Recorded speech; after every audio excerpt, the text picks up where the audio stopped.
ನಮಸ್ಕಾರ ನ್ಯೂಸ್ 18 ಡಿಜಿಟಲ್ಗೆ ಸ್ವಾಗತ. ನಾನು ಚೈತ್ರ ಹರೀಶ್. ಕೇವಲ 10 ನಿಮಿಷದಲ್ಲಿ ನಿಮ್ಮ ಮನೆ ಬಾಗಿಲಿಗೆ ನೀವು ಬುಕ್ ಮಾಡಿದ್ದನ್ನ ತಲುಪಿಸ್ತೇವೆ ಅಂತ ಅಬ್ಬರದ ಪ್ರಚಾರ ಮಾಡ್ತಾ ಇದ್ದಂತಹ ಕ್ವಿಕ್ ಕಾಮರ್ಸ್ ಕಂಪನಿಗಳಿಗೆ ಕೇಂದ್ರ ಸರ್ಕಾರ ಈಗ ಬ್ರೇಕ್ ಹಾಕಿದೆ.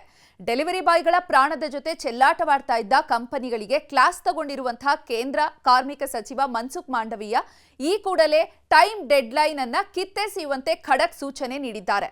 ಕೇಂದ್ರದ ಈ ಮಾಸ್ಟರ್ ಸ್ಟ್ರೋಕ್ನಿಂದಾಗಿ ಬ್ಲಿಂಕಿಟ್ ಸೇರಿದಂತೆ ದೈತ್ಯ ಕಂಪನಿಗಳು ಈಗ ಹಾದಿಗೆ ಬಂದಿದೆ. ಈ ಕುರಿತ ಸಂಪೂರ್ಣ ಮಾಹಿತಿಯನ್ನ ಇವತ್ತಿನ ಡಿಜಿಟಲ್ ಕಂಟೆಂಟ್ನಲ್ಲಿ ನೋಡ್ತಾ ಹೋಗೋಣ. ನೀವಿನ್ನು ನ್ಯೂಸ್ 18 ಸಬ್ಸ್ಕ್ರೈಬ್ ಮಾಡಿಲ್ಲ ಅಂದ್ರೆ ಲೈಕ್ ಮಾಡಿ, ಶೇರ್ ಮಾಡಿ, ಸಬ್ಸ್ಕ್ರೈಬ್ ಮಾಡಿ.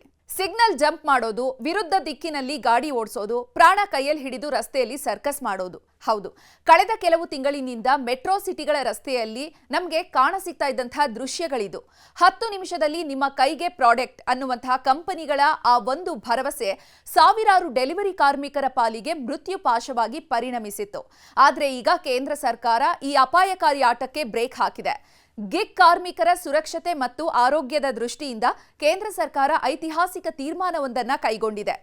ಕೇಂದ್ರ ಕಾರ್ಮಿಕ ಸಚಿವ ಮನ್ಸುಖ್ ಮಾಂಡವೀಯ ಅವರು ಕ್ವಿಕ್ ಕಾಮರ್ಸ್ ಸಂಸ್ಥೆಗಳಾದ ಬ್ಲಿಂಕಿಟ್, ಝೆಪ್ಟೋ, ಸ್ವಿಗ್ಗಿ, ಇನ್ಸ್ಟಾಮಾರ್ಟ್ ಮತ್ತು ಝೊಮ್ಯಾಟೊ ಮುಖ್ಯಸ್ಥರೊಂದಿಗೆ ಮಹತ್ವದ ಸಭೆ ನಡೆಸಿದ್ರು. ಈ ಸಭೆಯಲ್ಲಿ 10 ನಿಮಿಷದ ಡೆಲಿವರಿ ವ್ಯವಸ್ಥೆ ಕಾರ್ಮಿಕರ ಮೇಲೆ ಅನಗತ್ಯ ಮಾನಸಿಕ ಒತ್ತಡವನ್ನ ಸೃಷ್ಟಿ ಮಾಡ್ತಾ ಇದೆ ಮತ್ತು ರಸ್ತೆ ಅಪಘಾತಗಳಿಗೆ ನೇರವಾಗಿ ಕಾರಣ ಆಗ್ತಾ ಇದೆ ಅನ್ನುವಂಥ ಅಂಶಗಳನ್ನ ಗಂಭೀರವಾಗಿ ಪರಿಗಣಿಸಲಾಯಿತು. ಈ ಕೂಡಲೇ ಅಸಾಧ್ಯವಾದಂತಹ ಸಮಯದ ಮಿತಿಯನ್ನ ತೆಗೆದುಹಾಕಬೇಕು, ಕಾರ್ಮಿಕರ ಸುರಕ್ಷತೆಗೆ ಆದ್ಯತೆ ನೀಡುವಂತೆ ಕೇಂದ್ರ ಸರ್ಕಾರ ಕಟ್ಟುನಿಟ್ಟಿನ ಆದೇಶವನ್ನ ನೀಡಿತ್ತು. ಸರ್ಕಾರ ಬಿಸಿ ಮುಟ್ಟಿಸ್ತಾ ಇದ್ದಂತೆ ಬ್ಲಿಂಕಿಟ್ ಸಂಸ್ಥೆ ತನ್ನ ಪಟ್ಟು ಸಡಿಲಿಸಿದೆ. 10 ನಿಮಿಷದಲ್ಲಿ 10,000 ಉತ್ಪನ್ನಗಳ ಡೆಲಿವರಿ ಎಂಬ ತನ್ನ ಹಳೆಯ ಘೋಷವಾಕ್ಯವನ್ನ ಬ್ಲಿಂಕಿಟ್ ಅಧಿಕೃತವಾಗಿ ತೆರವುಗೊಳಿಸಿದೆ.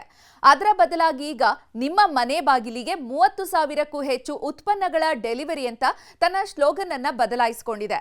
ಅಂದ್ರೆ ಇನ್ಮುಂದೆ ಸಮಯಕ್ಕಿಂತ ಹೆಚ್ಚಾಗಿ ಗುಣಮಟ್ಟ ಮತ್ತು ಸೇವೆಗೆ ಒತ್ತು ನೀಡಬೇಕಾದಂತಹ ಅನಿವಾರ್ಯತೆ ಕಂಪನಿಗಳಿಗೆ ಎದುರಾಗಿದೆ.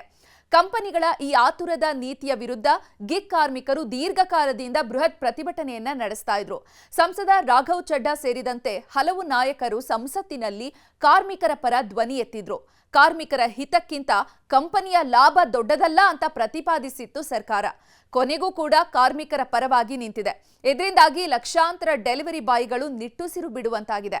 ರಸ್ತೆಯಲ್ಲಿ ಇನ್ಮುಂದೆ ಸಮಯದ ಜೊತೆಗಿನ ರೇಸ್ ಇರೋದಿಲ್ಲ, ಬದಲಾಗಿ ಸುರಕ್ಷಿತವಾದಂತಹ ಸೇವೆ ಸಿಗಲಿದೆ ಅನ್ನುವಂತಹ ಭರವಸೆ ಮೂಡಿದೆ. ಒಟ್ನಲ್ಲಿ ತಂತ್ರಜ್ಞಾನ ಮತ್ತು ಸ್ಪರ್ಧೆ ಹೆಸರಲ್ಲಿ ಮನುಷ್ಯತ್ವವನ್ನ ಮರೆತಿದಂತಹ ಕಂಪನಿಗಳಿಗೆ ಕೇಂದ್ರ ಸರ್ಕಾರ ಸರಿಯಾದ ಪಾಠ ಕಲಿಸಿದೆ.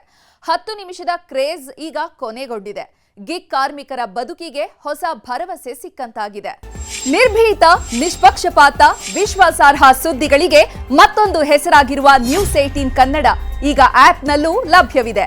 ದಯವಿಟ್ಟು ಇಲ್ಲಿರುವ QR ಕೋಡ್ ಅನ್ನು ಸ್ಕ್ಯಾನ್ ಮಾಡಿಕೊಂಡು ಆಪ್ ಡೌನ್ಲೋಡ್ ಮಾಡೋದಕ್ಕೆ ಮರಿಬೇಡಿ. ನಿಮ್ಮ ಬೆಂಬಲ ಹೀಗೆ ಸದಾ ನಮ್ಮೊಂದಿಗಿರಲಿ. ಧನ್ಯವಾದ.